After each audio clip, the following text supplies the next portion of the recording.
Before sharks became the automatic nightmare of shallow water, another kind of hunter owned that fear. Jaekelopterus was a giant eurypterid, often called a sea scorpion, and it stretched that nickname into something almost unfair. Long before people, long before birds, long before the modern shape of river mouths, this arthropod was moving through coastal waterways with grasping appendages, armor, and enough size to force every nearby animal into caution. The name sounds exotic. The reality was simpler and more brutal. A giant ambush predator built to reach first. Start with the front appendages because they explain the attitude of the whole animal. These were not delicate feelers. They were raptorial tools lined with spines, perfect for catching, pinning, and guiding prey toward the mouth. Think of them as spring-loaded traps controlled by a swimming tank. The larger Jaekelopterus got, the more those arms mattered, because size alone is not enough in water. Water lets prey twist, slip, and vanish. You need reach, timing, and a gripping surface that converts one clean strike into immediate control. Jaekelopterus appears to have had all three. Its world was probably not a blue open ocean. The best reconstructions place giant eurypterids in shallow marine or brackish settings where rivers, lagoons, and coastal water mix together. That kind of habitat is perfect for an ambush specialist. Visibility is poor. Current shifts carry scent and vibration. Fish and armored prey funnel through narrow routes. A large predator can hold position, wait, and let geography shorten the chase. Jaekelopterus did not need dramatic speed over long distances if the channel, tide, and murk kept delivering targets almost directly into range. The body was part weapon, part shield. Segment after segment of exoskeleton protected the animal while it moved through abrasive bottoms, crowded shallows, and collisions with struggling prey. Armor does not just keep an arthropod safe from enemies, it also lets it stay committed during the strike. A soft-bodied predator risks damage every time prey fights back. Jaekelopterus had a harder outer answer to that problem. That means it could afford to get close, wrestle, and keep pressure where a less protected hunter might have to break off and try again. Size estimates for Jaekelopterus are what turn interest into awe. Some reconstructions push it well beyond 2 meters, making it one of the largest arthropods ever known. Even if the exact number shifts with new work, the ecological point stays the same.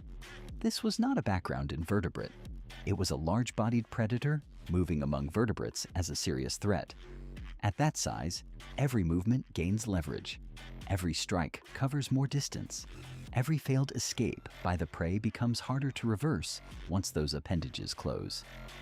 How did the attack look? Probably ugly in the best way. A sudden surge from the bottom, appendages snapping inward. Prey driven toward the mouth before the victim even knows what direction the danger came from. In muddy or tea-colored water, elegance is overrated. What matters is explosive commitment over very short distance. That kind of strike works especially well against fish or other animals that rely on last-second detection. If the predator is already inside the reaction window, the prey is no longer escaping. It is simply spending energy inside someone else's geometry. The prey list likely included fish, especially the armored and primitive forms common in Devonian waterways. Those animals were not helpless, but they were built for a world where attack often came from beside or behind, not necessarily from a huge arthropod using grasping limbs like trap arms. Jaekelopterus may also have taken smaller eurypterids and any animal weak enough to dominate in shallow water. The important pattern is flexibility. A giant ambush predator does not need one perfect prey species. It needs enough traffic, enough concealment, and enough control to make many different targets worth grabbing. Could it really swim well? Likely yes, but the style matters. Think bursts, steering, and station holding more than endless pursuit. Eurypterids had swimming appendages, but a giant armored one does not need the speed profile of an open water hunter.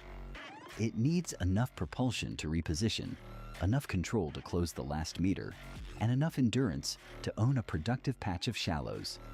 That is a different performance package. More crocodile than tuna, more trap than chase. The water does part of the work when the habitat is chosen correctly. Vision in murky estuaries is never perfect, so the sensory story matters too. Compound eyes can excel at detecting movement and contrast, even when detail is poor.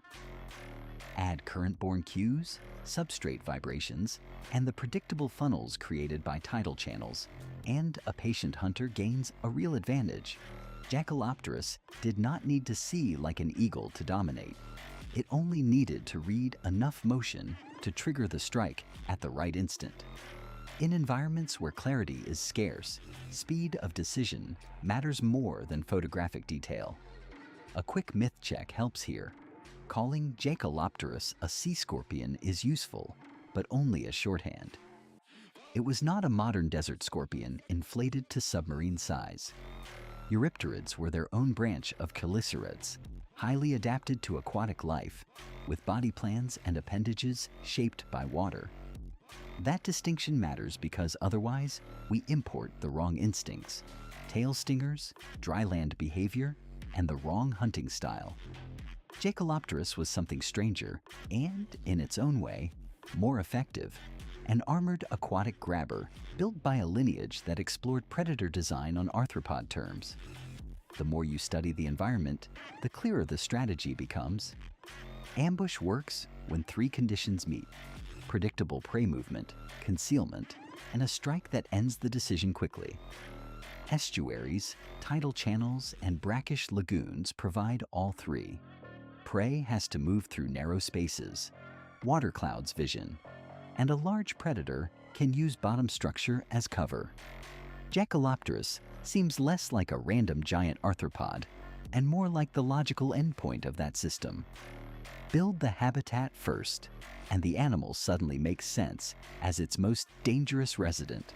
One of the reasons Jaekelopterus captures attention is that its size estimate leans heavily on claw material. A giant chelicera tells you not only that the animal was large, but that its front-end weaponry scaled with it. Paleontologists compare those fossils with better-known eurypterids, then model the missing body around proportional rules. That method always carries uncertainty, but uncertainty cuts both ways. Even conservative reconstructions keep Jaekelopterus in the giant class. The exact top number may wiggle. The fact that it was enormous does not. That is what makes Jaekelopterus so compelling.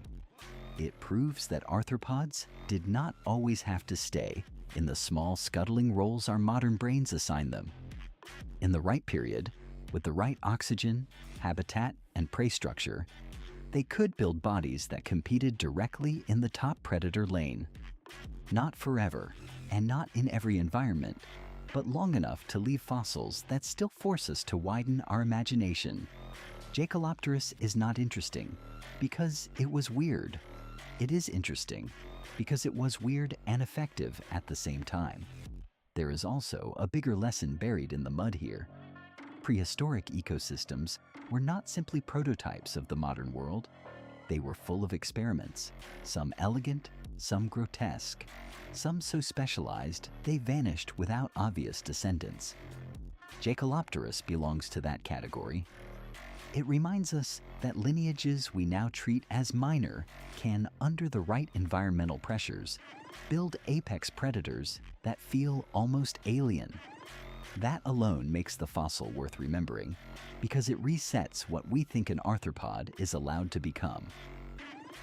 So keep the final image simple: dark water, narrow channel, and a giant arthropod waiting below the surface for something to drift just a little too close. That is Jaekelopterus at its strongest. Not a trivia answer, but a reminder that ancient ecosystems were filled with predator experiments we barely teach today. When people say prehistory had no shortage of monsters, I would rather call them solutions. And this one was a solution with armor, reach, and the patience to let the water deliver dinner. Would you rather meet it from a boat or from the bank?